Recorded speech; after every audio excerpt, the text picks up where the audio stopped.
Hi, I'm Eros from Colorized Cinema C. I've restored and colorized the 1948 film A Woman's Vengeance, directed by Zoltan Korda, and starring Charles Boyer, Anne Blyth, Jessica Tandy, Cedric Hardwicke, Rachel Kempson, and Mildred Natwick this time. If you want to see more films like this and receive notifications, click the link in the description and comments section. Join our newsletter and get notified about the latest classic movies we have colorized. Restoring and colorizing films require much effort, so we also welcome your support by donating to us via DonorBox. The link is in the description and comments section. Now, let the time traveling begin.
You're here, are you?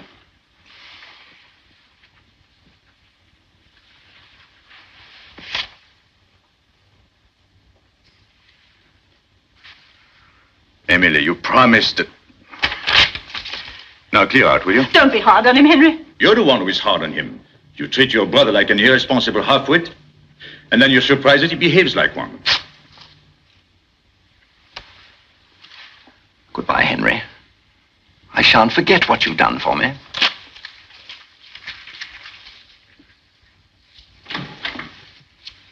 Oh, you're so unkind to him, and the poor boy's in such difficulties. Entirely through his own fault. I sometimes think he's the only person in the world who still cares for me. He was saying such sweet things to me before you came in. Here's the check. Henry. Oh, how can you? I'm sorry, my dear. No. Is this for the chemist? You never say anything nice to me, because you don't feel it. You hate me, really. Ah, Emily, please. No, you don't even hate me. That'd be too much trouble. You're just bored and disgusted because I'm ill, because of this. Must we go through all this again? You can't bear to be near me. That's why you won't come to Matlock with me. But, my dear, I've told you, I'm too busy. Too busy? You're no more busy than Robert is. And Robert's just offered to take me in his car. But you can't go by car. It's much too tiring. It isn't a question of being tired. It's a question of being with someone who cares for you. You mean who cares for your money? Well, I don't care if he does. At least he doesn't wish I were dead, which is what you do. Emily, please. But it's sure you can't deny it. You do wish I were dead. Oh, I certainly shall if you go on much longer like this. Oh, I'm sorry. No, can't even listen. He's just said it in so many words. He wishes I were dead. Where are you going?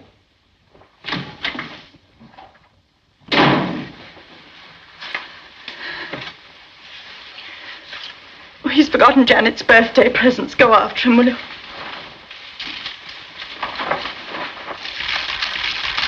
Proust. The complete set and so beautifully bound. Hello, Gino. Look, Father. Oh, thank you, Henry. I'm so happy you like it. I can't make head or tail of it. Show me the thing Emily gave you. Isn't it lovely? They've spoiled me. I don't deserve You it. deserve everything you get. That's a fact, Maria. Spending her life looking after a wretched old crock like me. Father, please. Sacrificing herself when she ought to get married. I'm not worth it. I ought to be dead.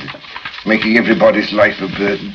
Now this girl of ours is going to leave us. Oh, don't worry about it, Father. It'll be all right. Very pretty. What news of Emily? That's what I came to talk to you about. Will you do us both a charity and come to lunch with us tomorrow? I'd love to. But why is it a charity? Blessed are the peacemakers, and we are in need of a peacemaker. Oh. What's it all about? The usual thing. What, women? Father, please. In this case, it happens to have been something else. All right, take me out. It's time to go and feed the dogs. I began it, I'm afraid, by objecting to her brother. That made Emily object to me, violently. After which we both lost our tempers. Utterly senseless, of course, but then such is life, unfortunately. It needn't be. No, I suppose not. If I were a little less impatient. And Emily could be more understanding. Then each of us would be somebody else and would live happily ever after. Meanwhile, you'd think that a woman who's been married for the best part of 20 years would come to share her husband's tastes, wouldn't you? Why, yes, of course. Well, the first time I showed Emily a modern painting, she said it made her feel sick. That was when we were engaged. Now, the last time I showed her one, which was about 3 days ago, it still made her feel sick. That's what you call intellectual companionship. Luckily, there is somebody who understands what I'm talking about. I'm thinking of the first time I saw a modern painting. When was that? When was that? Do you happen to remember a young woman who came back from India just before the war? Oh, yes. A very charming and beautiful young woman. That's neither here nor there. The point is that she was an ignorant little fool, and you were very kind to her. You opened a door, and there were all the things she'd only heard about. Painting, poetry, music. It was like a revelation, like a conversion. Dear Janet, I wish Emily could have a conversion, but I'm afraid it's not very likely. Well, I'll expect you tomorrow, then. You're not going already. Duty, stern daughter of the voice of God. I have to drive to Windsor and get Emily's latest prescription made up. That's typical of you, Henry. You always joke about duty, but you go on doing it. Do I? Well, I must confess I hadn't noticed it. I must say goodbye. Where's your car? At the gate. I'll come with you. No, you'll do no such thing. I wouldn't dream of it. À demain. Sourire mystérieux. What's that for? For your thoughts. They're worth more than that. All right. I'll give you 6 pence when you come for lunch tomorrow. Is that a bargain? Goodbye.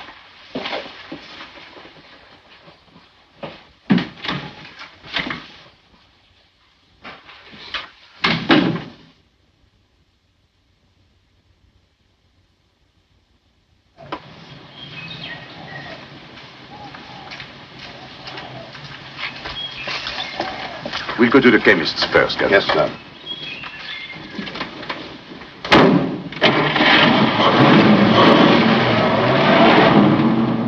Why have you been so long? Couldn't help it, darling. I had to give Janet her presents. It's her birthday. She must be awfully old, isn't she? From your point of view, she practically has 1 foot in the grave. And from my point of view, she's a handsome young woman of 35. As a matter of fact, she used to be really beautiful 10 years ago. I suppose you flirted with her? Of course I did. Do you still flirt with her? Only in the most spiritual way. Henry, I sometimes hate you. Luckily, you have your own inimitable way of showing it. I know you don't really love me, but I don't care. I can love you enough for two. If I didn't love you, I think you were horrible. Same to you, my sweet, and many of them. Couldn't we have dinner together? I can't. I'm dining home tonight. At home? But that doesn't count. Oh, I see. My wife is to be abolished, so I can take you out to dinner. Charming child. I think you're horrid. Good, then I shan't have to ask you tomorrow night. Henry, do you mean it?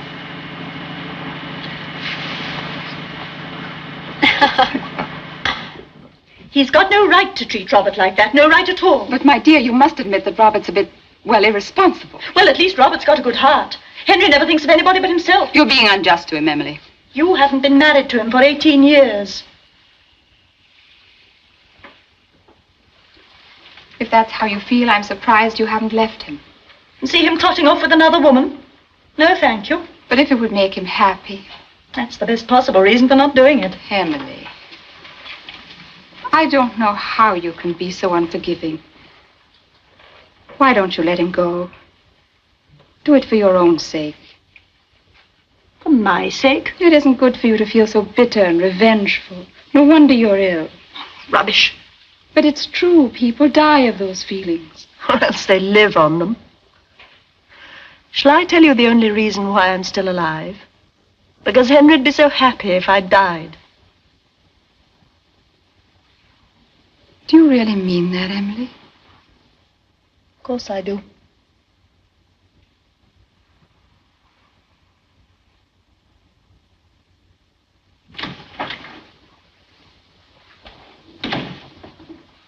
You're early, aren't you? It's my afternoon out. And by the way, you don't mind if I'm a little bit late getting back this evening, do you? My sister's giving a party. Peas. I'm so bored with peas. Oh, well, I'll see if Cook has something else instead. Wait, nurse. Emily, you're having lunch with us. No, I won't see him. Nonsense. He'll say he's sorry and you'll forgive and forget, and then we'll have a nice little party to celebrate. Oh, all right. Send Maisie in to help me to dress. And I'll go and tell Henry.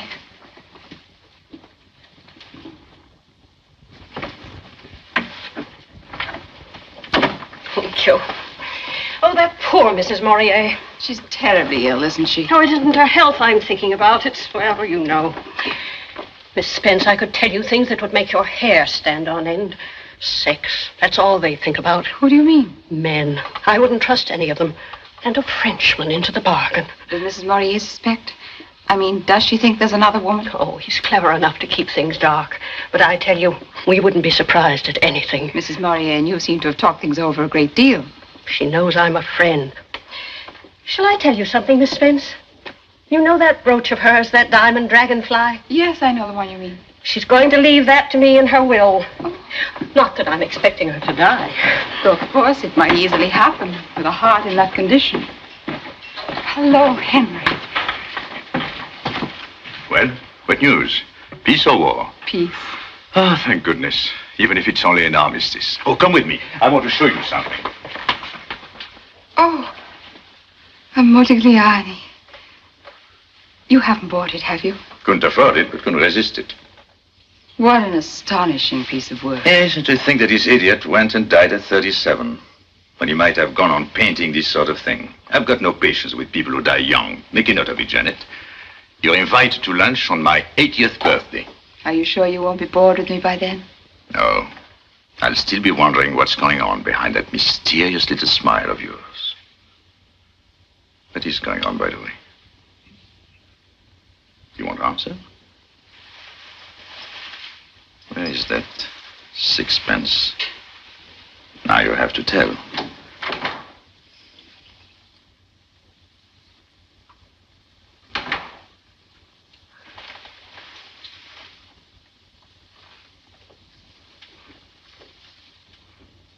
My dear, I wouldn't eat those red currants if I were you. Why shouldn't I? Remember what Libert said. Nothing with skins and pips. But I'm so fond of currants. That's no reason for making yourself ill. Don't be a tyrant. Of course, I believe in letting her have what she fancies. It does her more good than fussing about with diets and things. That's what I always tell Dr. Libert. All right. Have it your own way. Shouldn't you be going, nurse? You'll miss your bus. I just want to give Mrs. Morier her medicine. No, don't bother. I'll deal with the medicine. You run along. It's very kind of you, I'm sure. I probably shan't see you till morning, Mrs. Morier. I hope you have a nice party. Thank you. Goodbye, Miss Spence. Goodbye. Thank goodness. Now, don't blame me if these things upset you. Do I ever blame you? You never have anything to blame me for. I'm the ideal husband. That isn't even funny. Oh, it's nice to feel the sun on one's skin. Clara, my medicine. Run and fetch it for me, will you? The bottle on the sideboard. Don't bother, Clara. I've got to go and get my cigar. Very good, sir. Shall I pour the coffee for you? Please, dear.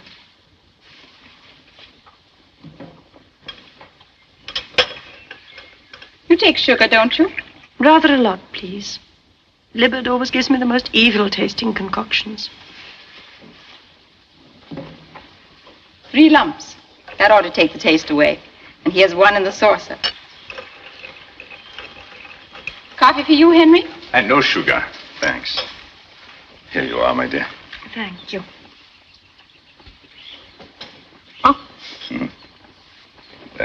Oh, to the voting. Quick, my coffee. Thank you, Janet.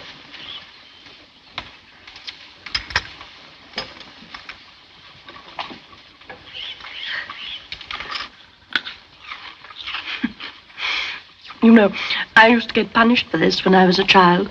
Nothing to what I used to get for doing this. But now, happily, one can commit all the misdemeanors with perfect impunity.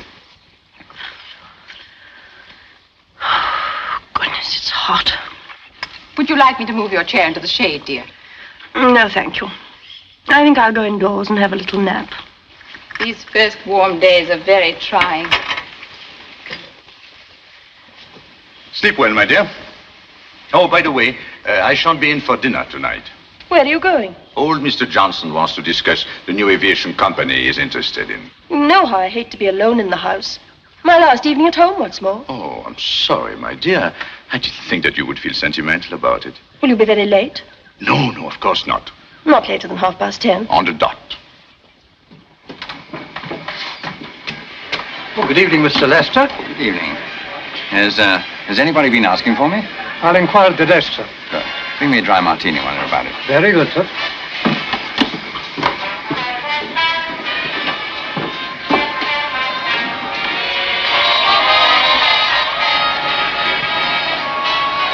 Horrible, isn't it?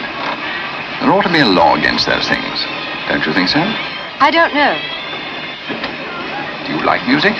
Not much. You don't? That's bad. Nothing for you at the desk, sir. You brought only 1. You can easily fetch a second. No, thank you. Thanks. Teetotaler as well as a music hater. Added to all this, you appear to be practically dumb. Now, there's a good deal to be said for dumb women in every sense of that ambiguous word.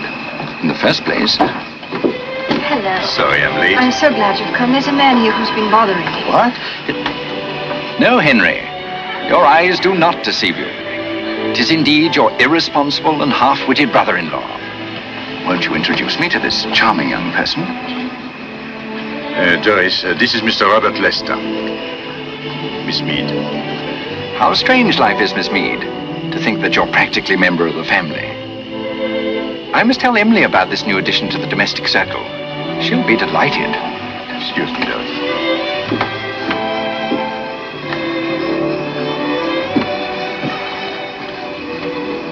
All right. How much do you want? Well, Emily was about to give me 400 when you, in your wisdom, thought fit to intervene. All right, I'll give you 400. Emily was giving. You're buying. Not a penny less than 500. Robert, you are a... Henry, you know how I hate bad language. All right. Come around tomorrow, I'll give you a check. I'll come early, before Emily gets up. Come whenever you like. You'll always be equally unwelcome. This has been a very memorable occasion, Miss Mead. I intend to celebrate our meeting with some champagne. You'd feel better if you ordered a bottle yourself, Henry.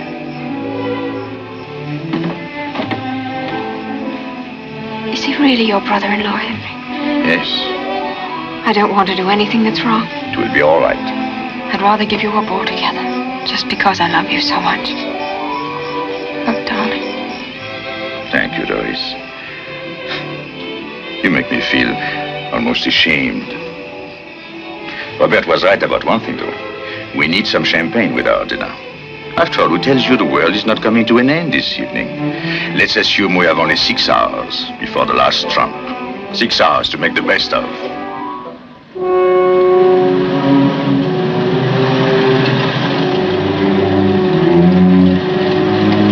Good night, McNabb.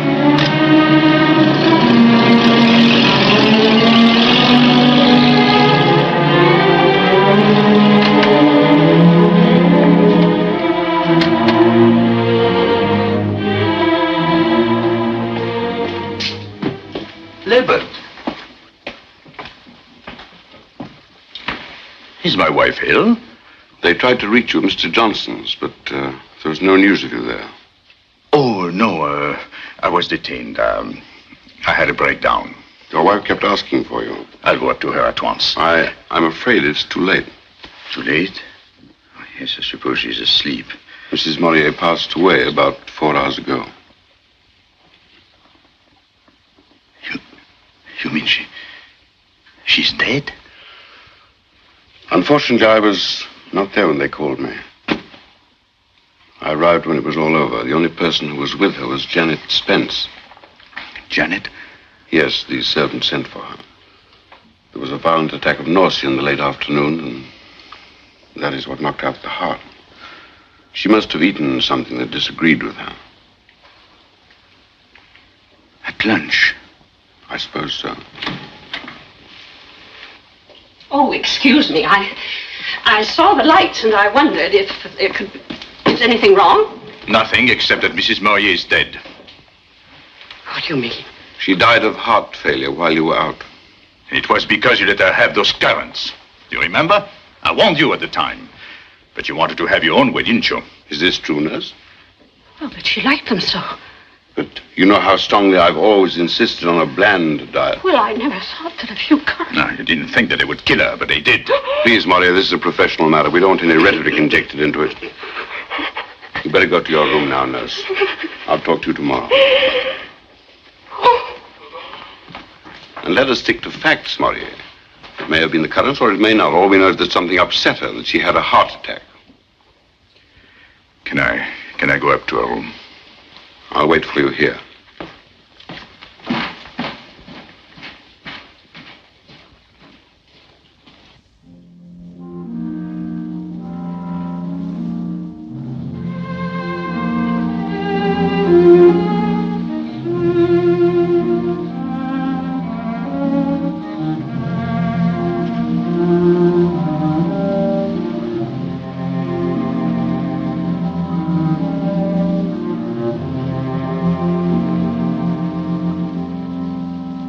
I've been nursing for 20 years, and this is the first time anyone's ever had anything against me.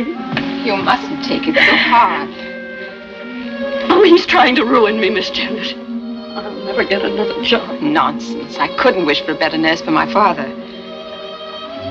That's very kind of you, Miss Spence. Did you know our nurse is leaving? Yes, I had heard.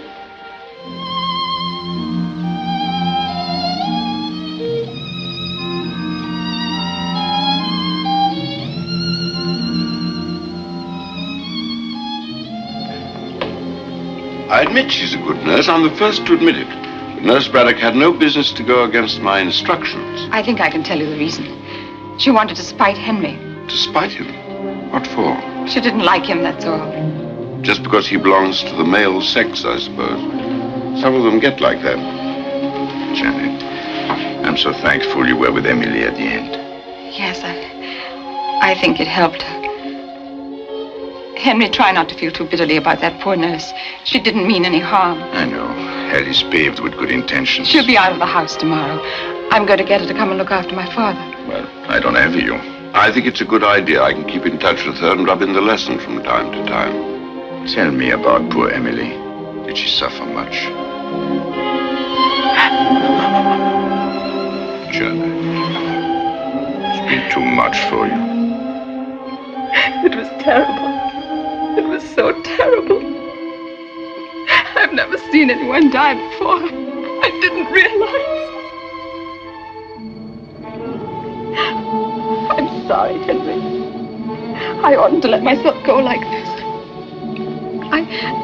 I can't keep the memory away.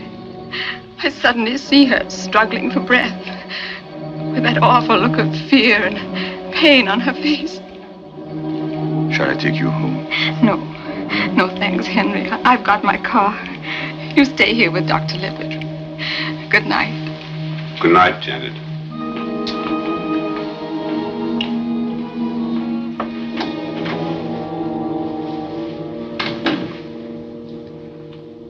There's nothing to say, of course. Just platitudes that don't mean anything. One talks in one universe, one dies and suffers in another. I found that out when Margaret died. You two were very close, weren't you? We were married nearly 30 years. 30 years. And yet, it isn't the time that counts. It's what you feel, what you are. Remember Emily as she was then? Margaret used to say she looked like the princess in a fairy tale. Shall I tell you where I was this evening? It seems sufficiently obvious. Suppose you think I'm pretty contemptible, don't you? I never thought of that. But I feel extremely sorry for you sometimes. Being born with a lot of money. It's no joke. Heaven knows it's dreary work having to earn a living, but at least it gives a certain purpose and direction to one's life. Whereas a rich man, a man without a job or a family to support, he can afford to live discontinuously, if you see what I mean. Without any purpose but his own tastes and appetites. In other words, he can afford not to be a real human being. Do you think I'm capable of changing? At this moment, yes. But it's easy to be heroic at times of crisis. What's difficult is to behave even moderately well at ordinary times. The question is, how much will you want to change a month from now? Am I as weak as all that? I simply don't know. Wouldn't surprise me if you were. Wouldn't surprise me if you weren't. At 56, I've stopped being surprised at anything. Well, I must go to bed. I've got a heavy day tomorrow.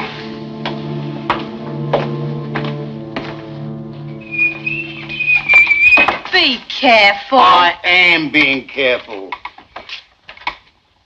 Huh.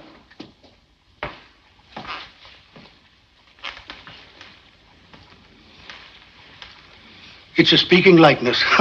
I'd recognize it a mile off. Oh, I'll give you such a smack in the face for that. Good afternoon, miss. What is going on? Where's Mr. Murray? Didn't you know, miss? He's gone. He's gone to Cornwall. How very odd. He didn't say anything to me about it. He only made up his mind yesterday. All of a sudden. Clara, he says to me, I need a change. So I says to him... Did he say would he be back? No, but we're having the whole house repainted. You know how long that takes.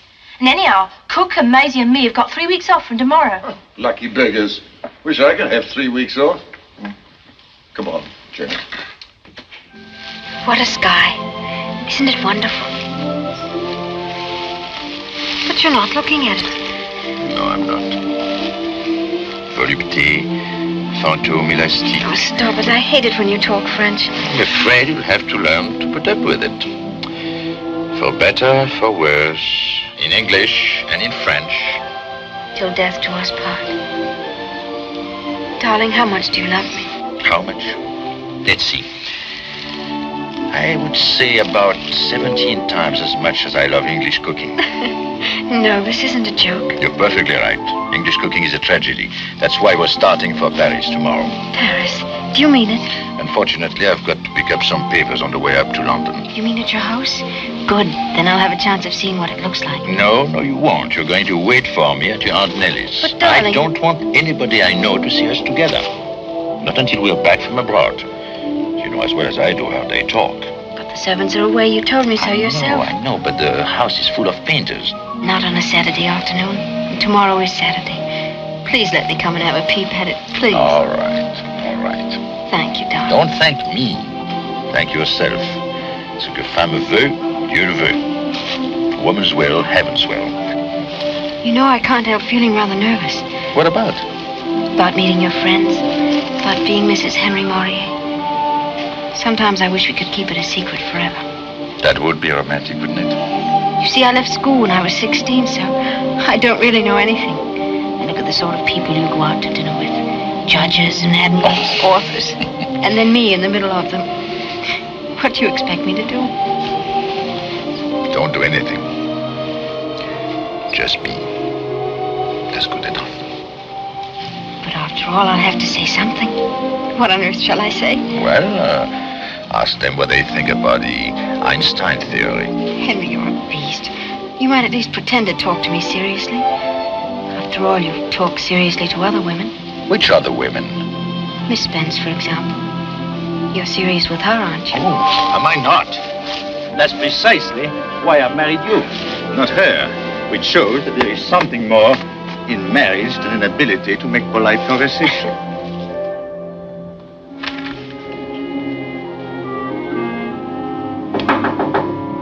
Oh, Janet.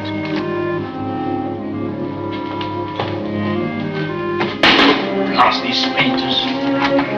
Well, what a pleasant surprise. I thought you were in Cornwall. I had to go to town unexpectedly, so I took the opportunity to do a little burglary on the way. Without letting us know you'd be here. I'm just driving through. How did you know I was here? I saw the light. Oh, and here you are. Well, I'm delighted. Now, let's see. This seems to be comparatively free of paint. Sit down, won't you? May I? I won't stay long. Well, I'm glad you came, Janet. As a matter of fact, it will save me writing a letter. What's this? Open it and see. But Henry, it's Emily's bracelet. And Emily would want you to wear it. Me? I don't know anyone who has as much right to it as you do. Oh, no, Henry, I don't deserve it. Here, take it. But Janet, she loved you. She'd want you to have something that would always remind you of her. No, I can't. Janet, I shall be offended if you don't take it. Offended? Do you want me to have it? Of course I want you to have it. I just felt it was too much. It's not nearly enough. It's really very beautiful. Do you mind if I finish off this little job while we talk? Of course not. How did you like Cornwall? Oh, beautiful.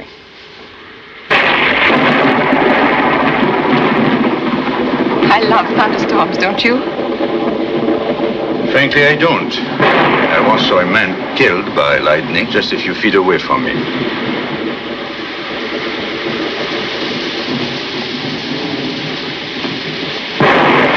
Goodness, this is like the overture from William Tell.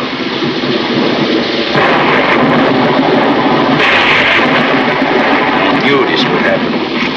Heaven knows where they keep the candles. No, don't, you're spoiling it. Look at the trees, writhing and struggling as if they were trying to get free. But they can't, they're tied down. 1, 2, 3, 4. Less than a mile away. Listen, what a relief. What a liberation. Like someone that's had to keep everything locked up inside herself and then suddenly she can let go. You must have known what that's like, Henry. Not what what's like. Poor Henry, you haven't had much happiness in your life, have you? Oh, I've done pretty well, things considered. Health, money, books. Golly, how I hinted. You're quite right, Janet. I'm far from being happy at this moment. You can make a joke of it, but I know what you've been through. The isolation, the spiritual loneliness.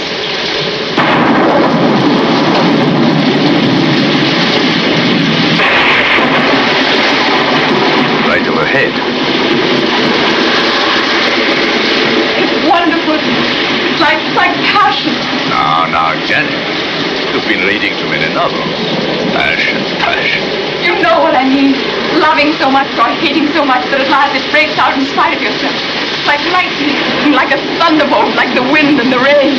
Then woe to the man who comes out without his umbrella. You know, that always makes me think of Benjamin Franklin. Sending his ridiculous little kite into the middle of an electrical convulsion. Heaven knows why he wasn't killed. He certainly asked for it. Henry, we're free now. We needn't pretend any longer. I don't quite understand. I've tried to hide it. But you must always have known, just as I've always known about you. About me? Of course.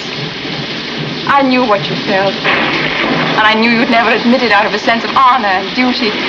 I respected you for that, even though I suffered from it. We don't have to think of anyone but ourselves now. Janet, really, you don't understand. We can't. We mustn't. Forgive me, Henry. Please forgive me. My dear, don't let us say anything more about it. Your nerves are on edge. It's the thunder. I ought to have known how you feel about it. It's still too recent, too painful. Poor Emily. Emily? That face. I thought I'd put it out of my mind. So frightened. So horribly frightened. And I talked about us. No wonder it upset you. Can you forgive me? Listen, Janet, I think I ought to tell you. While I was away in Cornwall... What happened while you were in Cornwall? Well, to cut a long story short, I got married. You got married? Yes. It's someone you don't know. As a matter of fact, I've only known her for a few months. But I'm sure you'll like her when you meet her. Of course, she is rather young. Only about 18, as a matter of fact. Quite a baby. 18? Yes. It's absurd. So, you see, she has plenty of time to learn. What are you laughing at? Oh, nothing in particular. Janet, we're still friends, aren't we?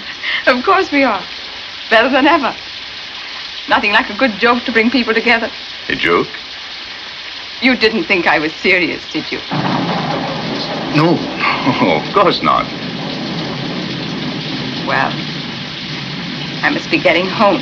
I'll take you in the car.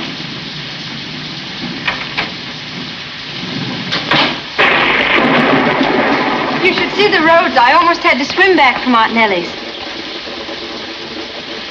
Oh. Doris, this is Miss Spence. You've often heard me talk about her. How do you do? How do you do, Mrs. Maurier? You know, it sounds too ridiculous for an old woman like me to be calling you that. Do you mind if I call you Doris?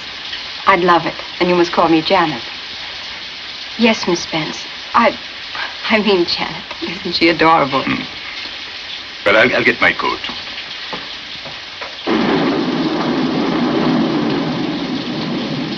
Tell me, Doris, are you very, very happy? Yes, I think so. You only think so? No, I don't mean that. I'm sorry. Let's talk about something else if it upsets you. But I am happy, really and truly. It's just that... Well, I'm not very clever, and Henry seems to know everything, you know, about art and things. Art and things? Oh, you sweet child.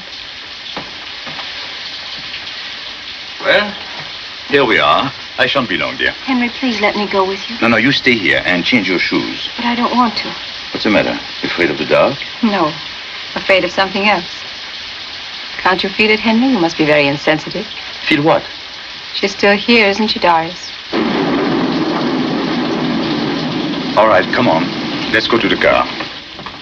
Well. Married, eh? Sensible fellow. High time this girl got married, too. You give her a talking to, Maria. Father. I'll do my best. Well, where is she? Take off that ridiculous hat. That's better. It's your mother when we were first engaged, the living image of her. Turn around. Yes, definitely so. Remember the picture of her in the riding habit? That's the thing she was wearing when I saw her first. Don't you ever write anything but a habit, my dear? Women aren't the right shape for breeches. Whereas in a riding habit, well, men could still have illusions. And what's life without illusions? Nasty, solitary, brutish, and short. Women's legs are shorter even than life. Let's see you without that hideous mackintosh.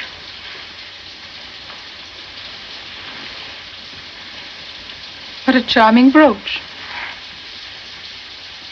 Henry gave it to me. Well, we really have to run. Got to be in London tonight, and then we're taking the early boat train in the morning. Goodbye, John. Goodbye, my dear fellow. Good night.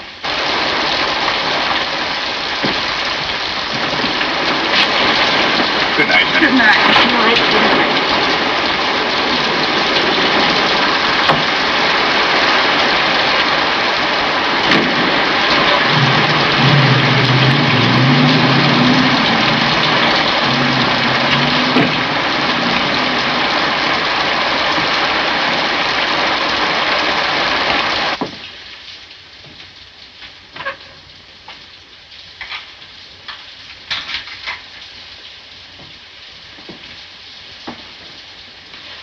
Well, I'm glad poor Mrs. Morier wasn't here to see what has happened to her brooch. Your brooch, really? I was a fool to think I'd ever get it. You don't get diamonds for friendship. He told me he'd known the girl for several months. That means that even while poor Emily was alive. Pigs, that's what they are, every one of them. I tell you, they've got no shame, no decent feelings. And now, when she's scarcely cold in her grave... Must have been a great relief to him. You mean when she died? Seeing that he wanted to marry the girl. Who tells you he didn't have to marry her? I'd be ready to bet on it. And it was lucky for him when poor Emily died when she did. Just at the right time. Just at the right time. Miss Spence, you don't suppose... Suppose what? Why wouldn't he let me give her her medicine? Well, you're not suggesting... But that's ridiculous. That stuff he brought back from the chemist's. What stuff? Stuff for killing weeds. I happened to look at the label. I know what was in it. So that's why he made all that fuss about those red currants, just to give himself an alibi. You're not serious, are you? I certainly am. You're mad. It's unthinkable. After all, I've known him for years. You've known Mr. Morier, the one who talks so nicely about pictures and all that sort of thing. But you've never known the one who can't keep his hands off girls. He'd do anything, I tell you, anything. Listen, why did it happen on the day I was out? What difference did that make? What difference? I've seen these cases. I'd have recognized the symptoms immediately. So what does he do? Chooses a day when he knows I won't be back until late. Till it's all over, in fact. And then he goes out himself, on the tiles most likely, with that girl of his. No, he wouldn't do that. Oh, yes, he would. And when he comes home, he turns on me and says I killed her with those red currants. Currants, indeed. After all, Dr. Libber thought it might have been the currants. Yes, and why? Because the other one keeps harping on it. And so I have to take the blame. I'm the scapegoat. I'm the one to be crucified. Well, I tell you, I'm not going to put up with it any longer. And I'm not thinking only of myself. It's a matter of principle. I want to see justice done. I want the whole world to know the truth. You talk as though you knew it yourself. I do. I'm as certain of it now as I shall be after they've had the post-mortem. The post-mortem? Yes, you know what that is, don't you? Do you mean to speak to Dr. Libert about it? Dr. Libert? No, of course not. He wouldn't want to admit he'd made a mistake. No. I know who to go to. I know what I have to do.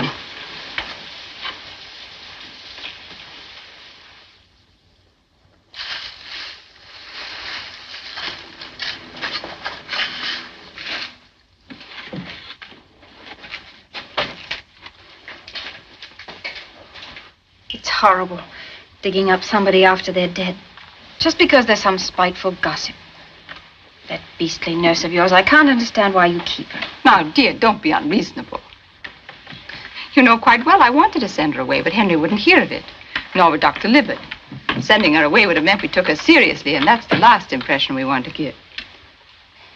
We were having such a wonderful time in Paris.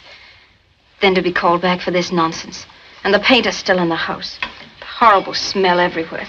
Darling, how dreadfully unkind of me. I quite forgot to ask you how you've been. Is everything going as it should? Well, I still feel sick in the morning, if that's what you mean. And Libert is pleased with you, is he? He seems to be. It must be a strange, wonderful feeling. You mean to be going to have a baby? If you ask my opinion, I think it's awful. Well, it'll be all right when the baby's actually there, but right now, I tell you, I'd rather have the measles again. At least it doesn't last so long. Will you nurse the baby yourself? I don't know. I hadn't thought about it. I would if I had one. I wouldn't feel it were really mine if I didn't. When do you expect Henry? He ought to be back pretty soon. How was he when he went off this morning? Rather worried, I suppose. No, he was too angry to be worried. Makes him furious the way they're treating him. Then you do not agree with Dr. Libard's diagnosis as to the cause of death? Yes and no. I am of the opinion that Dr. Libard was perfectly correct in stating that death was due to heart failure. Where I differ from him is in regard to the cause. And what was the cause, in your opinion, Dr. Dawson? Arsenic, sir. But that's impossible. No interruptions, please. You'll be given an opportunity of speaking later on, Mr. Morier. Please go on, Dr. Dawson. The organs were removed and examined. Both Ranch's and Marsh's tests were used. and the presence of poison in considerable quantities was clearly established. Were the quantities sufficient to constitute a fatal dose? Unquestionably. Do you know Mr. Moray by sight? Yes, sir. Do you think you could give him this note? It's rather important. All right, sir. I'll manage somehow. Thank you. Oh, much obliged, sir. It was one of your duties, was it not, to bring Mrs. Murray's medicine to her after meals? It was. Did you bring it to her after lunch on the day that she died? No, I did not. I'll wait till she's finished, sir. Then when the next one's called, I'll slip in and give it to her. Take the testament in your right hand. Will you repeat the oath? I swear by Almighty God that the evidence I shall give the court shall be the truth, the whole truth, and nothing but the truth. So help me God. So I took the coffee things out into the garden and put them down on the table. And what then? Mrs. Moray says to me, "My medicine, Clara, run in and fetch it." And did you go? No, sir. Why not? Because Mr. Moray says, "Don't bother, Clara. I've got to go in and get a cigar anyway." Thank you. You may step down. Adjourn until 2:30. The court will adjourn until 2:30 tomorrow afternoon.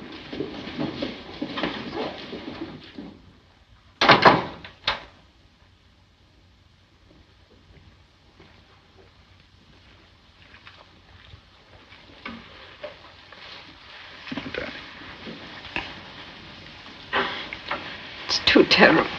Yes, it's terrible because it's impossible, and yet it's happened. It's all my fault. I oughtn't to have let you love me. I knew we shouldn't have done it. But I cared for you so much. Darling, if they do anything to you, I shall kill myself. Don't talk nonsense.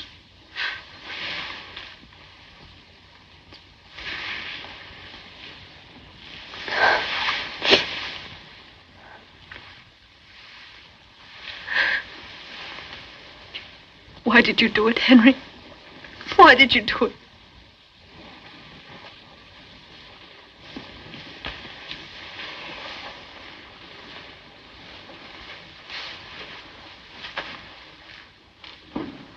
You all seem to take it for granted that I murdered my wife.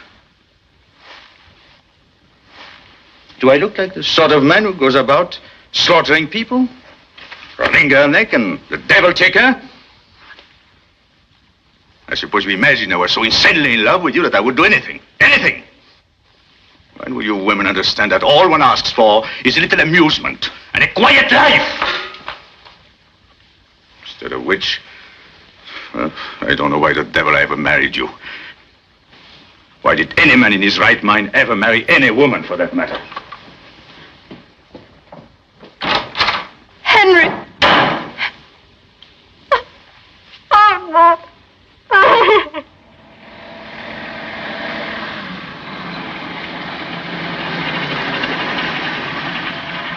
Moray! Libet! I've just been sent for to your house. What for? Your maid told me over the phone that your wife had taken poison. Taken poison? Fortunately, it was nothing more than an overdose of sleeping tablets. I've told them what emergency measures to take, so I'm hoping it won't be too serious. Get it.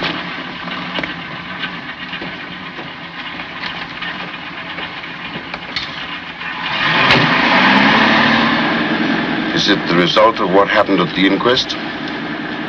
Yes. Yes, that and other things. I got angry because she took it for granted that I was responsible for what happened to Emily. I said a lot of things I shouldn't have said. I see. Libet, do you think I did it? No, I don't. Then how did it happen? One of them tries to kill herself. Perhaps the other succeeded. But why? Why? Ask yourself, Morier. If you were a woman, would you have been very happy as Mrs. Henry Morier?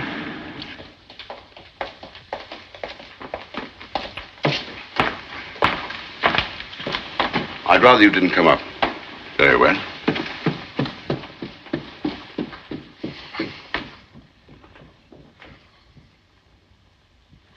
Well, that's that, young woman. 2 days in bed and you can do what you want. No more of this sort of thing, remember? What's to prevent me?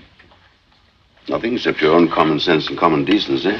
He doesn't love me. I don't want to go on living. Well, who cares what you want? Who's interested in your beastly little emotions?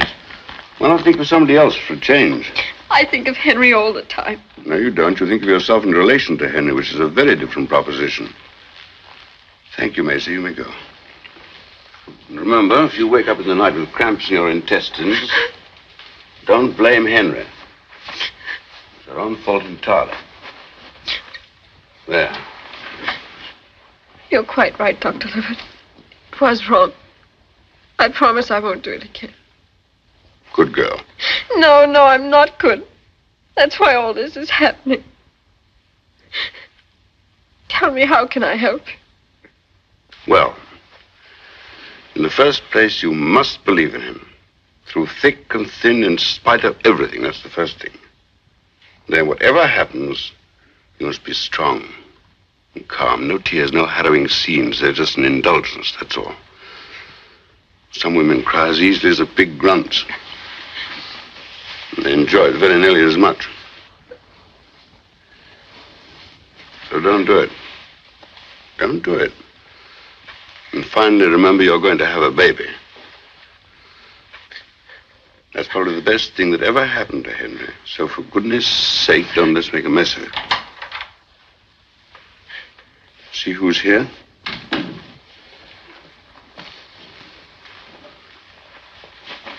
She's all right. Flourishing. And there isn't going to be any more of this sort of nonsense, is there, Doris? I'm so thankful you got here in time. Yes, but it would have been better if there hadn't been any need for me to come. Bye, Doris. Bye, Henry. Doctor. Thank you.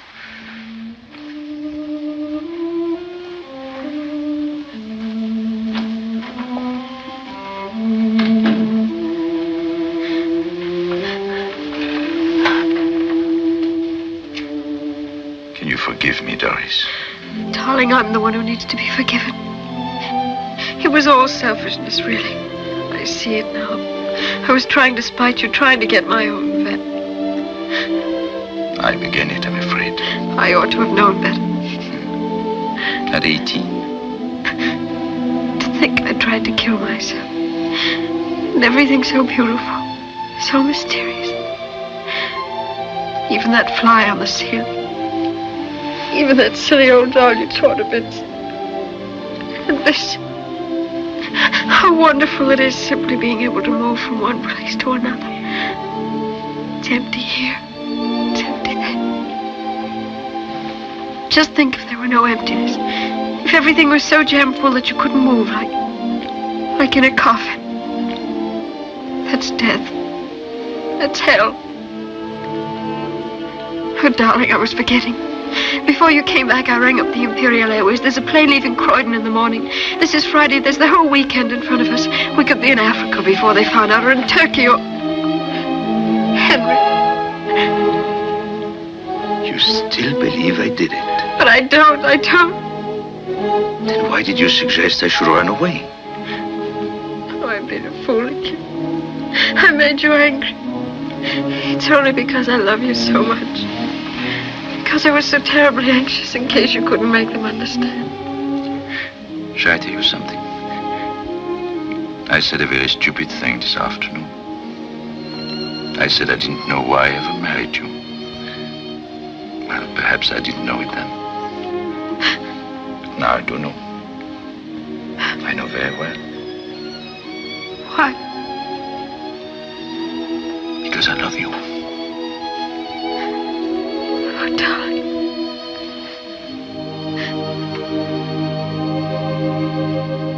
When the medicine was brought from the house, who poured it out? Nobody did. It was brought out in a wine glass. In a what? In a wine glass. Oh, I see. Mr. Murrier poured it out in the house. Yes. Could you see him pour it out? Not from where I was sitting. But of course, knowing Mr. Murrier as I do, I feel absolutely... Thank you. It's utterly unthinkable. I'm here to determine facts, Miss Spence, not to speculate about what is or is not thinkable. Thank you. You may go now. I propose to recall Mr. Murrier. Henry Murrier.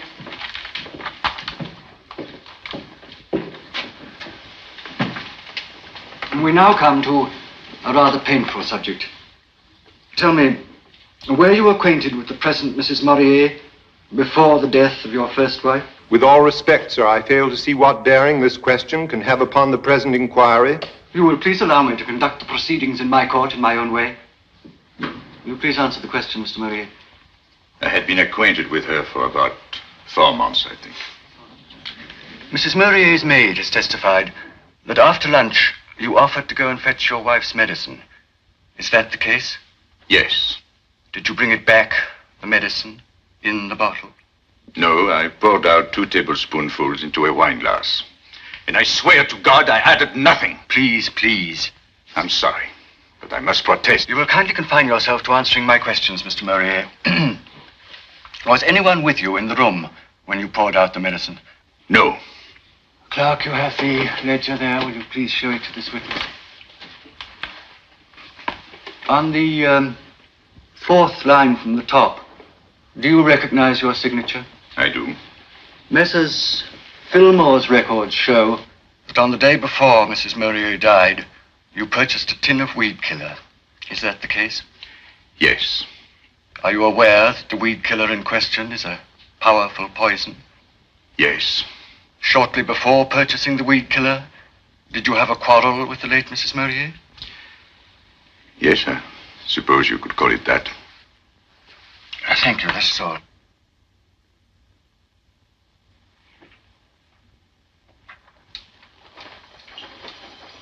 Well, here we are. Sure you won't change your mind and come with us?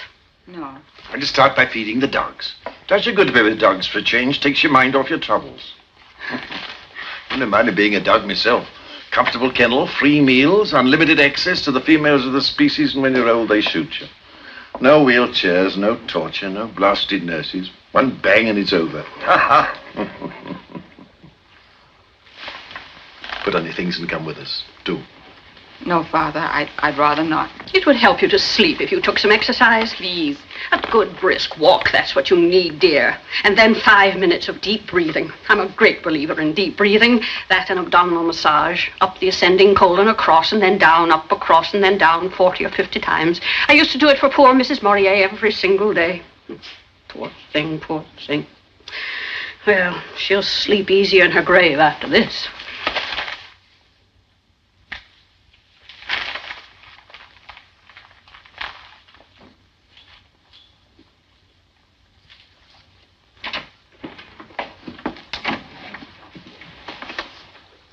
Hurry up.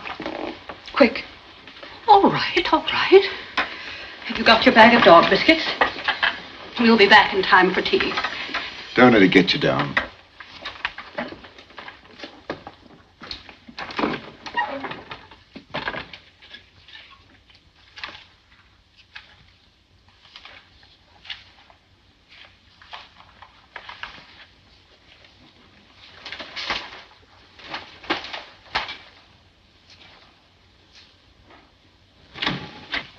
Dr. Libbard, miss.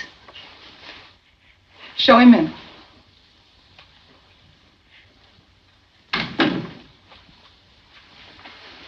I just dropped in to see how things were going along. Father seems very well. He's just gone out for his walk. And you?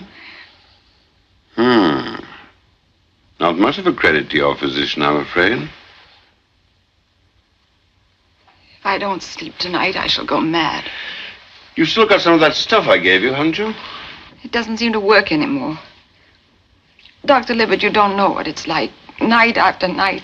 I can't stand it any longer. This wretched business with poor Maurier. Mustn't let it prey on your mind too much, you know. No, naturally, but... Well, I mean, one can't help feeling dreadfully sorry for him.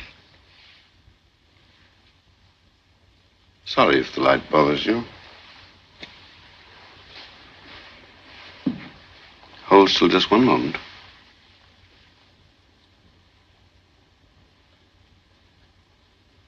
Mm-hmm.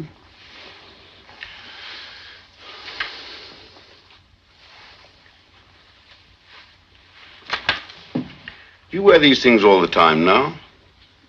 I find the light very trying. It's been like that ever since I started sleeping badly. And then, of course, poor Emily. You were very fond of her, weren't you? Oh, yes. Yes, I loved her. Well, wouldn't that account for all your trouble? Grieving over the death of a friend. And what a death. What a death. Suicide at the best, murder at the worst. And remember, Macbeth hath murdered sleep. Murdered it for a lot of other people as well as himself. Look what I found in the garden this morning. Give that here. Can't I give it to him? It's just a 4-leaf clover, that's all. Well, it's against the regulations. But I don't see any harm in it.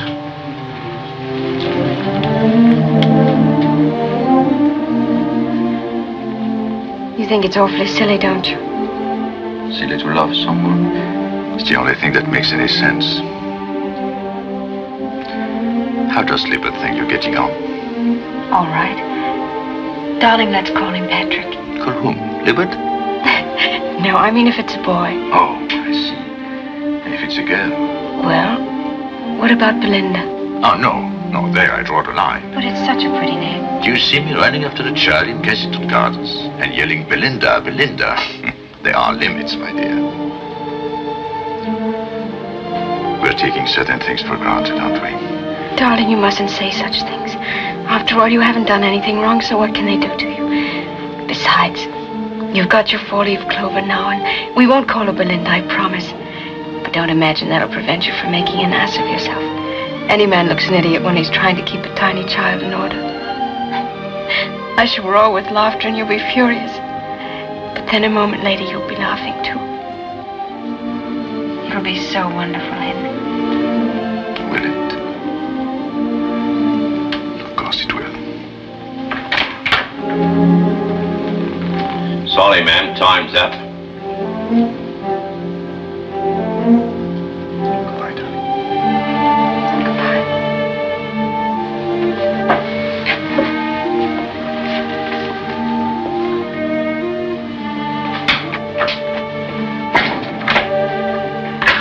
Come on. When driving the car, did you ever observe signs of intimacy between the accused and the present Mrs. Morier? Yes, sir. There was considerable embracing. Silence! Silence! On more than one occasion? Yes, very frequently, sir. I have no questions to ask this witness, my lord.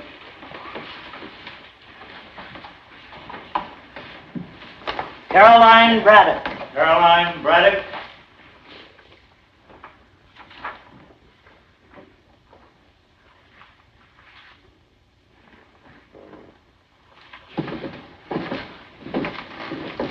Janet. Sorry if I frightened you. Have they called you again?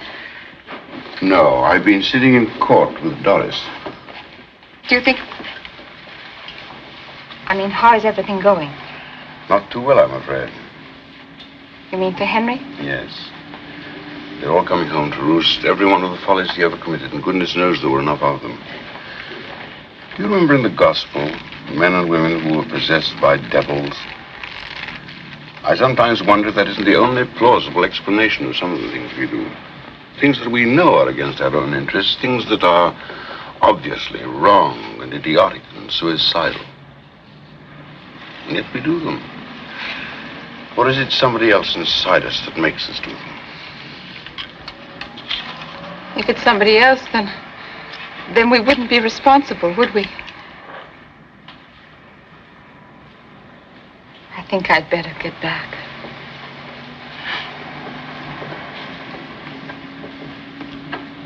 Did the accused and the late Mrs. Morier ever quarrel? All the time. When did they have their last quarrel? On the day before Mrs. Morier's death. Was it violent? To judge from what I heard of it, it must have been. What did you hear? I heard Mr. Morier say he wished she was dead.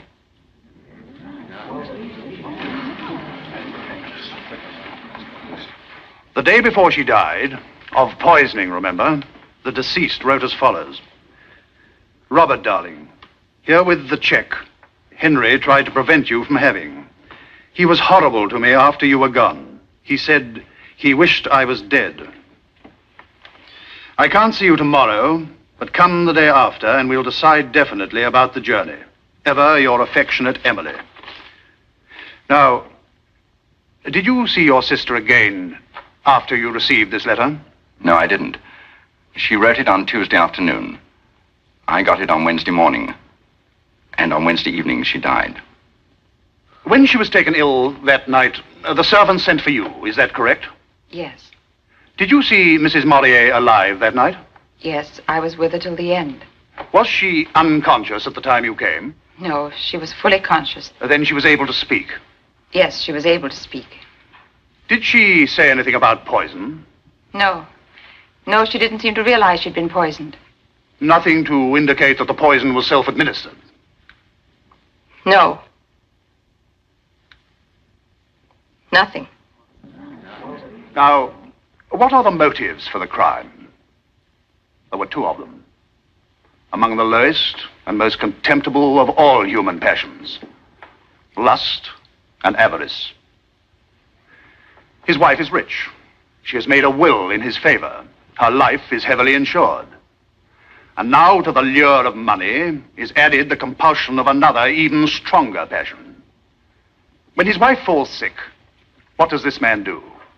Does he sit beside her bed to comfort her? Does he devote himself to alleviating her sufferings? No. He wanders abroad in search of low and criminal distractions. He finds a young and innocent girl. He flatters and cajoles her. He dazzles her with the display of his wealth and fascinates her by his knowledge of the world. True, he denies the fact of his adultery, but nevertheless, he cannot deny the fact of his infatuation. The unhappy invalid at home is unaware of what has happened, and yet how terrible for her are the consequences of that infatuation. Her presence becomes increasingly irksome to him. Her very existence is a threat to his pleasures. More and more, he wishes her out of the way, and at last that wish is translated into action. The poison is bought.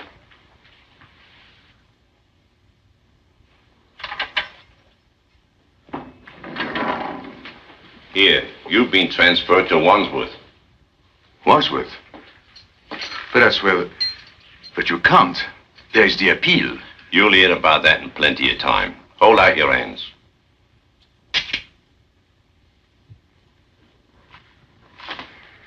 Poor devil. Vengeance is mine, saith the Lord. I never was so glad of anything in my life. But I have some wonderful news for you, Miss Janet.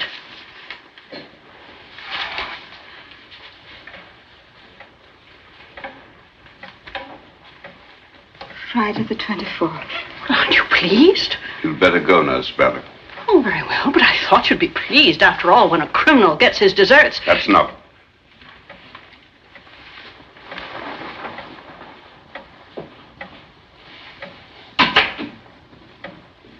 When a criminal gets his deserts. But is he a criminal? I still don't believe it. I didn't believe it either, but now, after everything they brought out at the trial, one must believe it. Must one? I've just been reading a very interesting book. It's an analysis of well-known cases of people who were condemned for crimes they never committed. But they proved it. They proved it in these other cases, too. Sometimes it was a matter of deliberate false witness. Sometimes it was nothing more than circumstantial evidence. It piled up. It all pointed in one direction. The conclusion was obvious and inevitable. And yet that conclusion was wrong. After all, the case is closed now. It can never be reopened, never. So what's the good of talking about it? It's just silly. I don't want to discuss it anymore. They proved it at the trial, and that's that. Not to my satisfaction. I just can't believe that Morier was responsible. Then who was? What about Emily herself? Suicide? No, Emily would never have committed suicide. Yet she often complained that she was tired of life. I never heard her say that, never. Neither did Nurse Braddock, if I remember correctly. I must say I was very surprised when she said that at the trial. I don't know what she said, and I don't care. Marie cared, carried a great deal of weight with the jury. Somebody who had been with Emily day and night for the best part of 2 years, and she never heard a whisper of suicide. Yet suicide was the main line of defense. I'm not interested in lines of defense. I'm interested in the truth. I'm interested in justice. And if you're trying to insinuate things, if you're accusing me of telling lies just because... Why'd you let me go on? Why don't you stop me? Well, people don't like being stopped as a rule. You were very fond of poor old Henry, weren't you? Yes, I liked him. I liked him very much. Emily used to say that if she died, you and Henry ought to get married. Married? Him and me? That's monstrous. How dare you? I'm only repeating what Emily said. Talking about me as if I were one of those women of his. One of those... It's disgusting and it's contemptible. I'm sorry, Dr. Libbard. Don't apologize to me. I'm not the one who's got insomnia. What do you mean?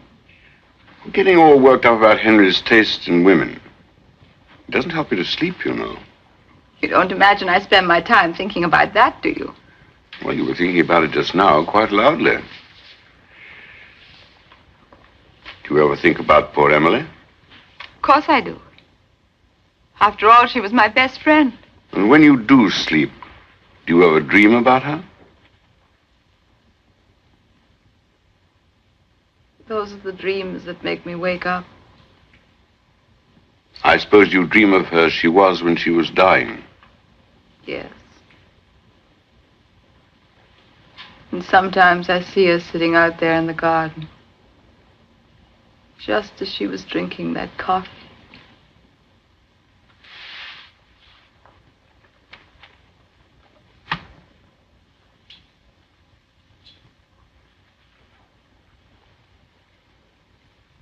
I thought it was the medicine he was supposed to have put the poison into. Yes, of course, the medicine. I meant the medicine. I don't know why I said coffee. Henry didn't give her the coffee, did he? I really don't know. Somebody must have. Anyhow, it's of no importance, is it, seeing that everything's been proved? Quite. Quite.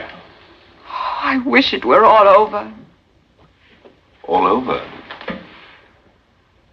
You seem to think this business is like something in the movies, or in a novel. You seem to think it has an ending, at 8 o'clock next Friday week, to be precise. I don't know what you're driving at. I'm driving at some way to make you sleep.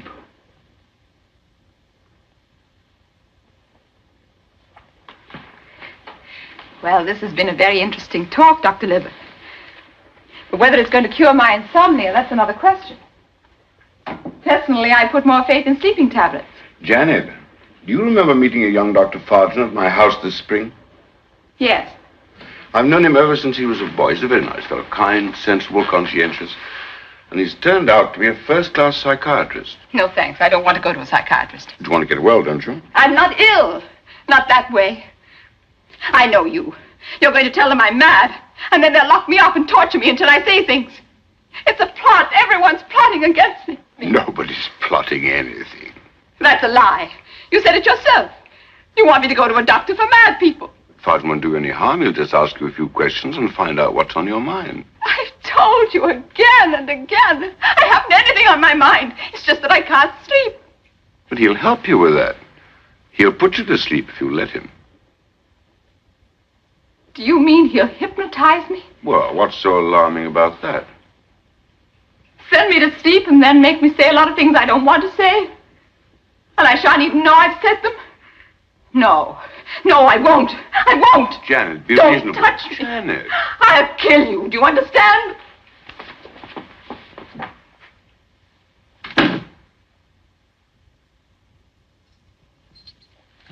Miss Spence to see you, Maurier.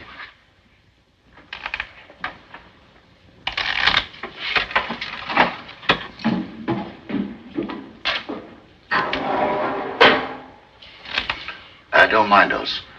carry on as if we weren't here.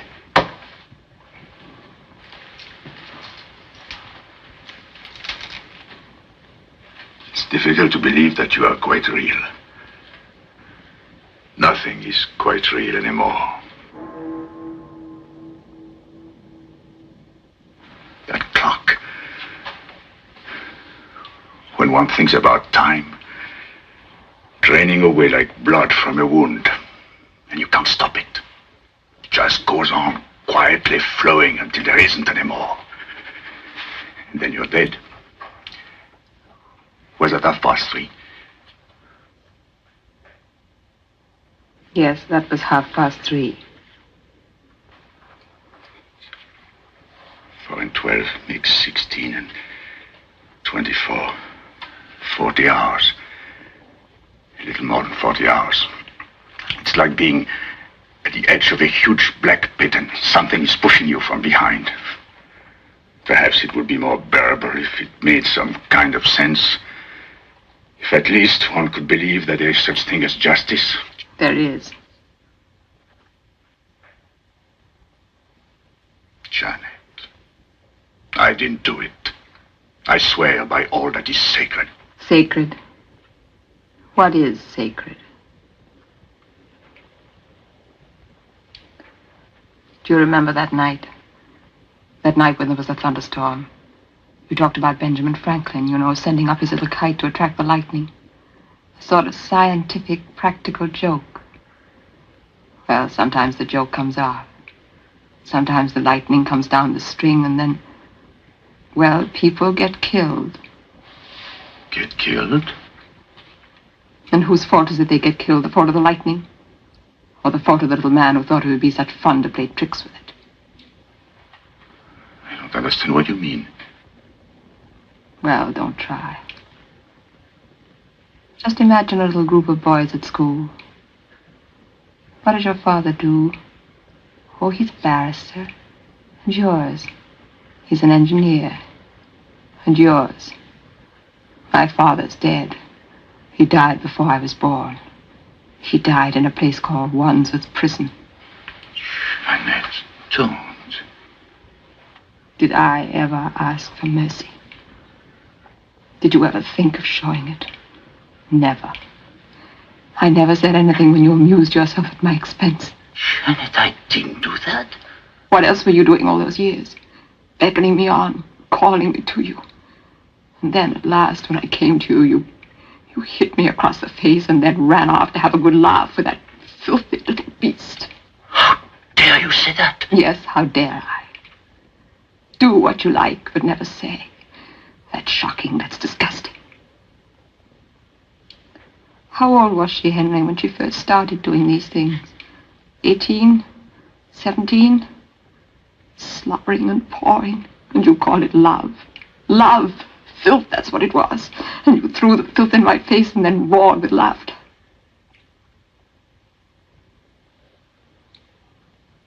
Why don't you go on laughing, Henry?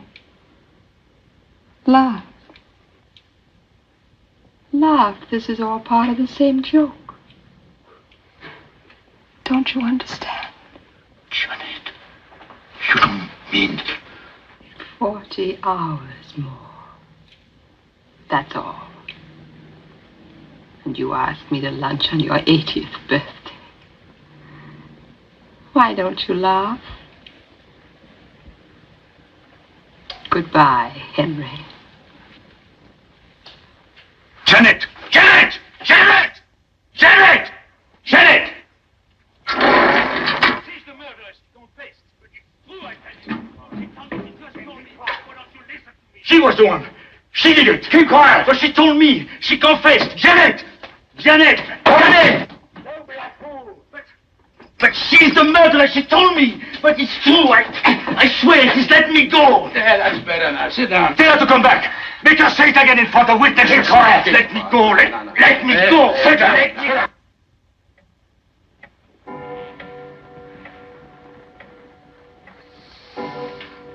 Time passes slowly.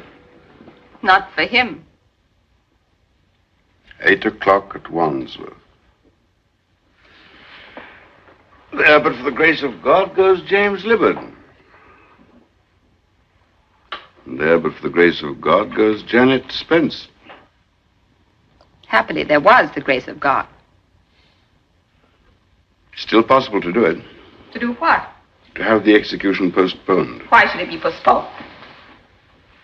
Well, if some entirely new fact were to turn up. They proved it. The jury thought they proved it. But do you?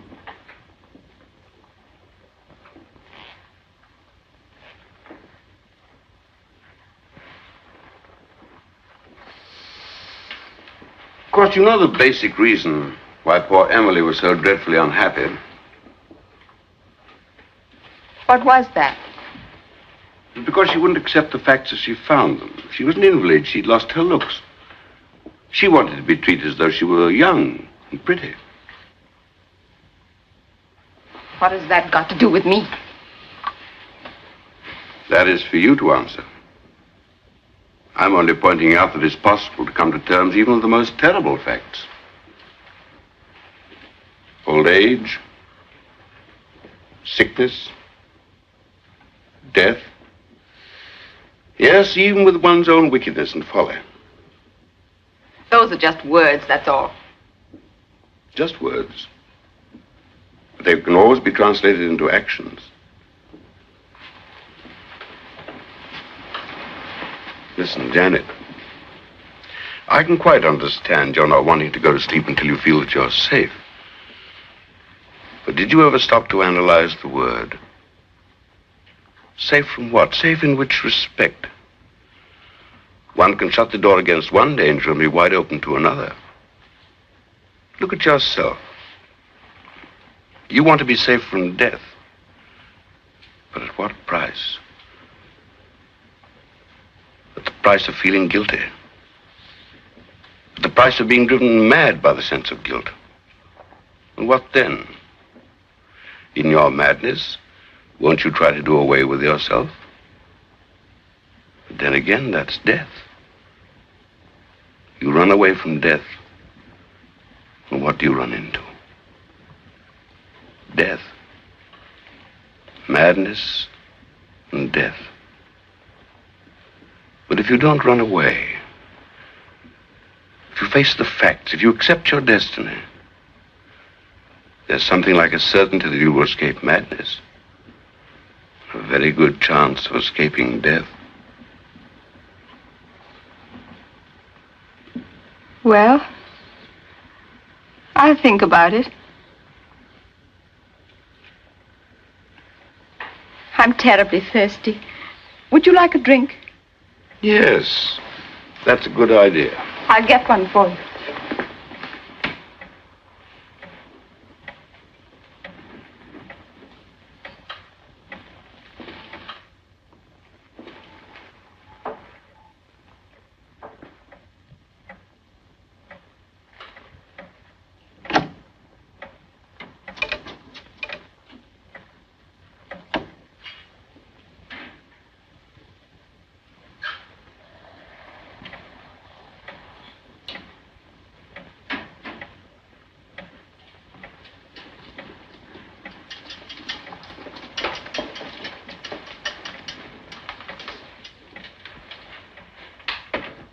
Kali, isn't it? The great mother. And precisely because she's a mother, she's also the goddess of destruction. If you give life, you also give death. Inevitably. I must say they had a pretty realistic view of the world, these old Hindus. Oh, I beg your pardon. I'm really most awfully sorry. I don't think it'll harm the carpet, do you? Just a little fizzy water and a spot of alcohol. Do I get another? Let me do it for you. No, let me.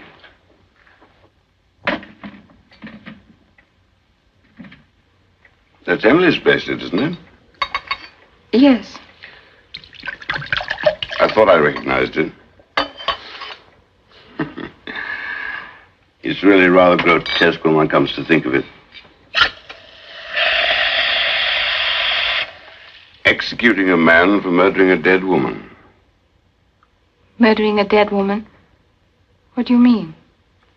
Well, that's what she was. 2 months, 3 months, 4 months at the outside. That's all she had in front of her. You mean if she hadn't been poisoned, she would have been dead in 2 or 3 months? That's it.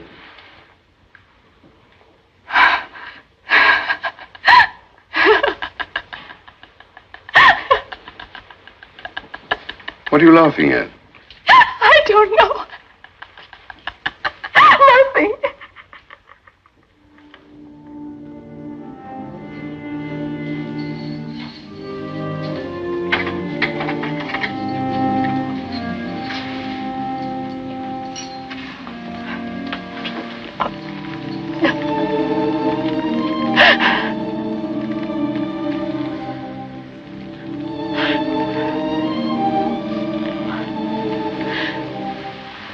I'm sorry. Your poor hand. Did you do that yesterday? Yes. I did it yesterday. Darling. I want to tell you something. It happened to me last night, quite suddenly, in the middle of a paroxysm of rage and despair. It was like actually hearing a voice. Only there weren't any words.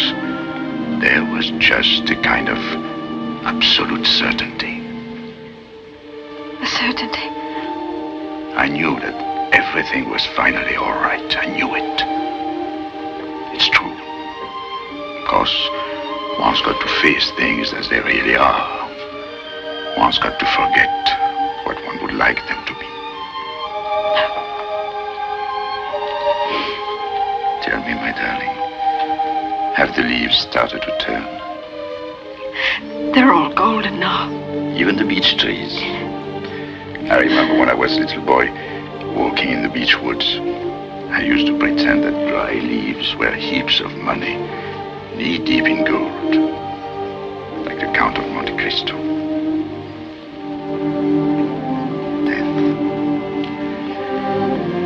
Death. You know, if you accept it, it's all right. But if you refuse to accept it, then you go mad. But I can't accept it. I can't. Shall I tell you what was hardest? Accepting the fact that I shouldn't ever see you again. I wish I were dead. I wish I'd never been born. There's nothing to do with one's wishes. After all, we did not ask to be born, but we've got to put up with life.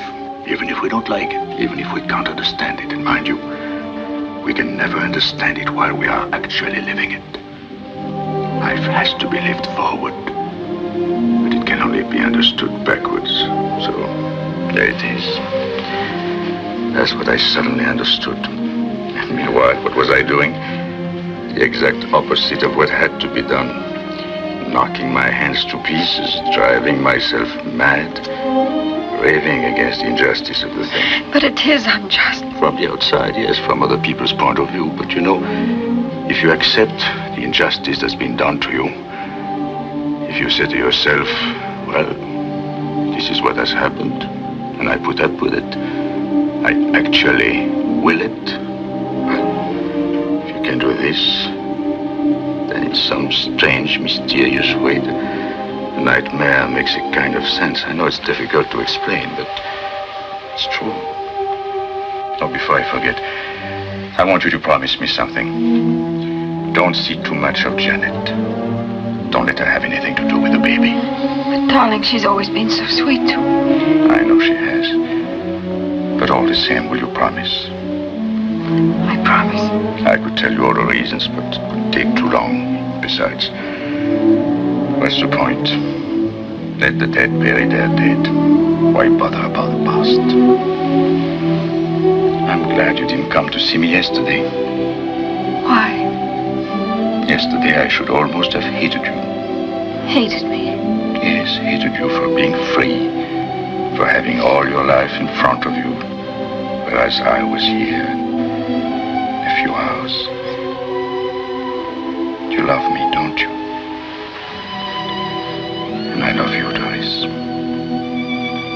love casts out fear.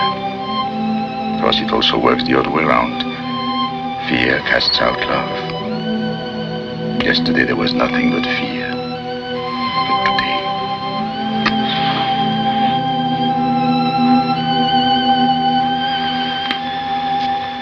But today it's different.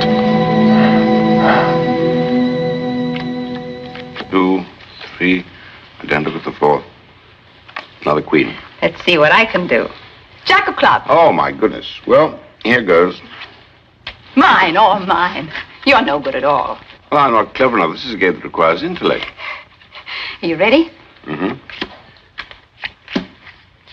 At last, a king. 1, 2. I'm finished. I'm done for. I owe you 10 million pounds. 11 million. 11, is it? Oh, well. Well, anyway, here's 6 on account. I'll pay off the rest by installments, 2 a week until the last judgment. Agreeable?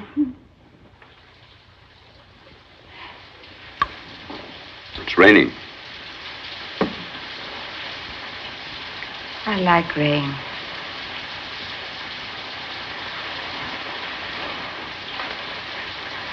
I like it when it rains really hard. When there's thunder, lightning.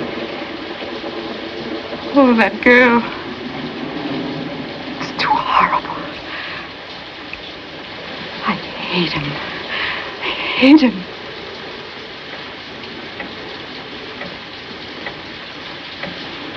Do you know what the time is? Only 2 minutes. 2 minutes. That's all. Then you will be safe.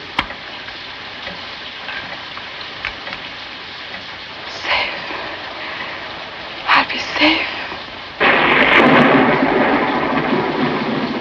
They must have got everything ready on the scaffold. A rope, straps. And now they're going down the stairs. There's the governor of the prison, the chaplain. They're walking along the corridor. It isn't far, just a few steps. They're at the door. Someone puts a key in the lock and turns it. The door opens and there he is. There he is.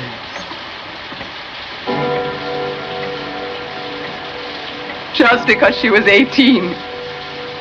Because of her mouth. Because of her skin. Oh, God, God, God, God!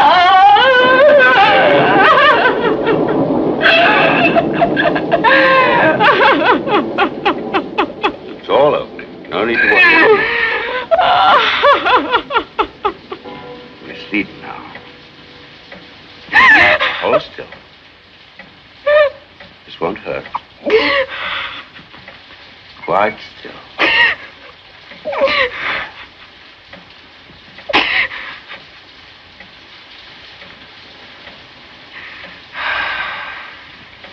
Let yourself go.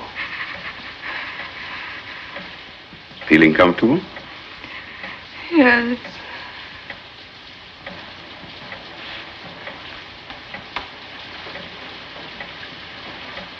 Feel quite safe now, don't you?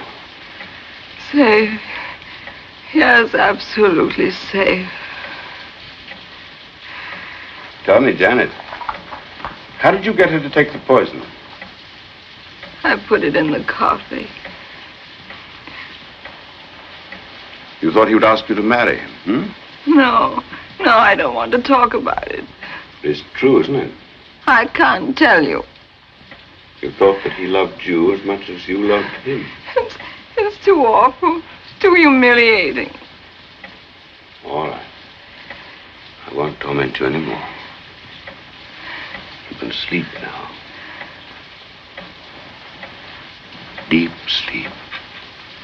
Warm, soft, dark. Like black velvet. Think of black velvet and black fur. No light coming in. No no dreams to interrupt you. Just sleep.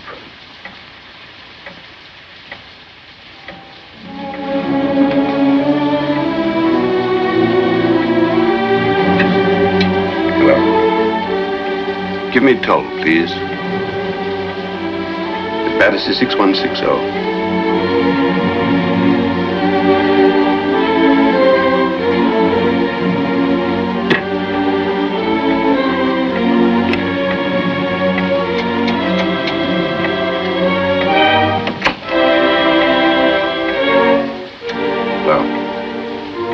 At Wandsworth Prison.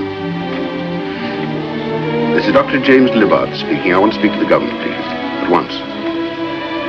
Yes, it's official business connected with the Maurier case. Yes, it's extremely urgent.